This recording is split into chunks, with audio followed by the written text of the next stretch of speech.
అందరికీ నమస్కారం అండి. నా పేరు పవన్ కళ్యాణ్. మేమందరం కూడా కమ్యూనిటీ హెల్త్ ఆఫీసర్ సిహెచ్ఓలుగా చింతూరు డివిజన్ పరిధిలో పనిచేస్తూ ఉన్నామండి. గత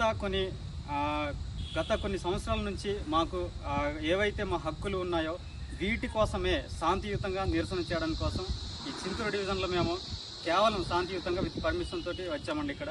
సో ముఖ్యంగా మాకు కావాల్సిన హక్కులు మాత్రం మేము అడుగుతా ఉన్నాం. సో ఈ విధంగా మేము హెల్త్ సబ్ సెంటర్లో అనేక సేవలు అందిస్తూ ఉన్నాం.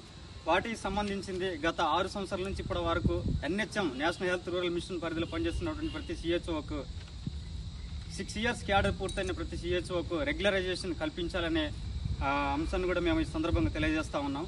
ఏదైతే 23% ఇంక్రిమెంట్ ఉందో NHM గైడ్లైన్స్ ప్రకారం జీవో నంబర్ 64 ప్రకారం 23% హైక్ అనేది మాకు కల్పించాలని ఈ సందర్భంగా తెలియజేస్తా ఉన్నాం.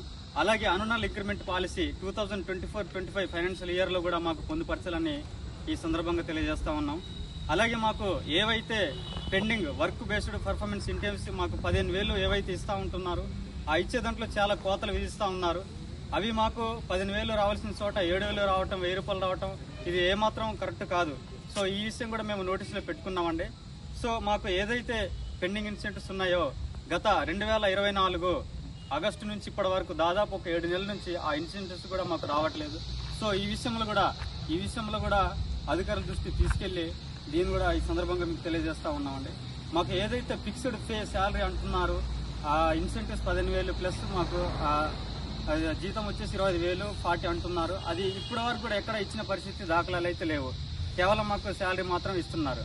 ఇంకొక విషయం ఏంటంటే మాకు ఈపీఎఫ్ అనేది మాకు గతంలో ఒక 3,000 రూపాయలు కట్ చేస్తుంటుండే. దీనివల్ల మాకు ఈ ఎంప్లాయీస్ ఎవరైతే ఇక్కడ ఉన్నారో ఆఫ్టర్ ద బెనిఫిట్ రిటైర్మెంట్ అయిన తర్వాత వాళ్ళకి ఏదో విధంగా వాళ్ళకి ఇవి మించి వాళ్ళకి భద్రతగా ఉంటాయి. సో ఇప్పుడు అవకాశం కూడా లేదు మాకు. సో ఈ అవకాశం మాకు కల్పించాలంటే ఈపీఎఫ్ ఏదైతుందో దాన్ని ఇమీడియట్లీగా పునరుద్ధరణ చేయాలి అనే డిమాండ్ కూడా ఈ సందర్భంగా తెలియజేస్తా ఉన్నాం.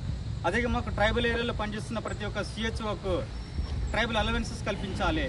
ఎందుకంటే ఫర్ ఎగ్జాంపుల్ మా చింతూరు డివిజన్లో చూసుకుంటే ఫ్లడ్స్ కానీ ఇంకా తదితర క్రూషియల్ సిచ్యువేషన్లో మేము తినక చాలా పనులు చేస్తూ ఉన్నాం. వీటికి స్పెషల్ అలవెన్స్ మాకు కల్పించాలని ఈ సందర్భంగా తెలియజేస్తా ఉన్నాం. ఈ విధంగా రాష్ట్రంలో ఉన్న 10,032 మంది CHOలు ఈరోజు మరి 19వ తారీఖున ప్రతి ఒక్క DMHO ఆఫీసులలో కానీ డిప్యూటీ ఆఫీసులలో కానీ నిరసన కార్యక్రమం శాంతియుతంగా చేస్తూ ఉన్నాం. ఇది ఎంత మాత్రం గవర్నమెంట్కి అగైనెస్ట్ ఏమాత్రం కాదు. మేమందరం కూడా పీస్ఫుల్గా శాంతియుతంగా మా యొక్క హక్కులు మాకు రావాల్సిన బెనిఫిట్స్ కోసమే మేము ఈ యొక్క నిరసన ర్యాలీ ప్రదర్శించడం జరిగింది తప్ప గవర్నమెంట్కి అగైనెస్ట్ గాను ఇంకోటి కానీ కాదు. సో ఈ విధంగా మా యొక్క డిమాండ్స్ని మేము మా యొక్క భావాన్ని వ్యక్తపరుస్తూ మీడియా మిత్రులు కానీ న్యూస్ స్టేట్మెంట్ వాళ్ళు కానీ ప్రతి ఒక్కరికి తెలియజేస్తూ అధికారుల దృష్టికి తీసుకెళ్లి ఈ సాలయ్యేంత వరకు మేము ఒక నిరసన ప్రదర్శిస్తామని తెలియజేస్తూ సెలవు తీసుకుంటున్నాం.